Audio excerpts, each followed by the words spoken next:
Hello guys, आज चाहिँ म अब कलेज जाँदैछु। दिउँसोको कलेज क्लास छ अनि क्लास सकेर फेरि आज अब नयाँ रुमबाट आउँदैछु होइन। त्यसपछि नयाँ रुममा चाहिने अलिअलि सामानहरू किन्न जाने छ। उतातिरको अब सुपर मार्केटहरू कुन चाहिँ नजिक छ त्यो हेरेर अहिले चाहिँ म अब क्लास जाँदैछु।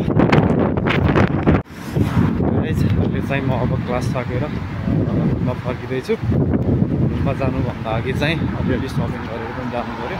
चाहिएको सामान लिएर जानु पऱ्यो एकैचोटि। अनि यताको चाहिँ लिडल भन्ने नजिक पर्दो रहेछ। म चाहिँ जाँदैछु। म चाहिँ लिडल आइसकेँ।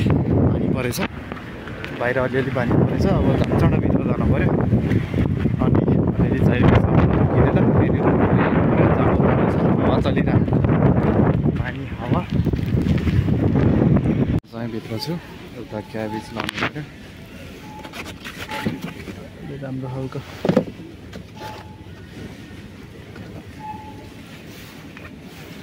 क्याबेज, आलु पनि लानु पऱ्यो।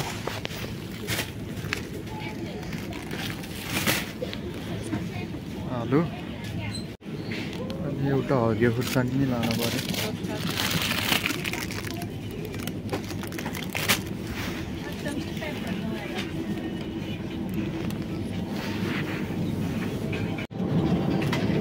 दुध पनि लानु पऱ्यो।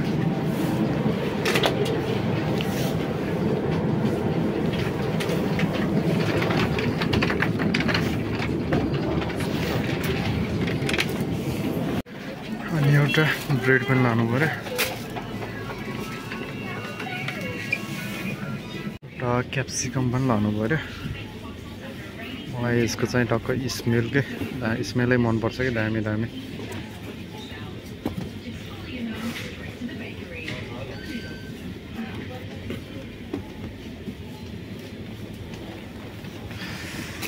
आजलाई यति नै भयो। फेरि जति जे चाहिन्छ फेरि आउनु पर्ला। म चाहिँ सपिङ गर्नु भइसक्यो। खासै धेरै सपिङ नै गरेन। जति चाहिएको थियो त्यही थोरै मात्रै गरेँ। अब चाहिँ म रुममा जाँदैछु। भइरहेको जाडो जाडो भइरहेको।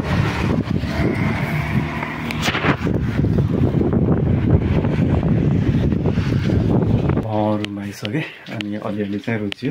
ज्याकेट नै रुचेछ। अब चाहिँ खाना बनाउनु पऱ्यो, खाना खानु पऱ्यो। आजलाई यति नै। चियर्स।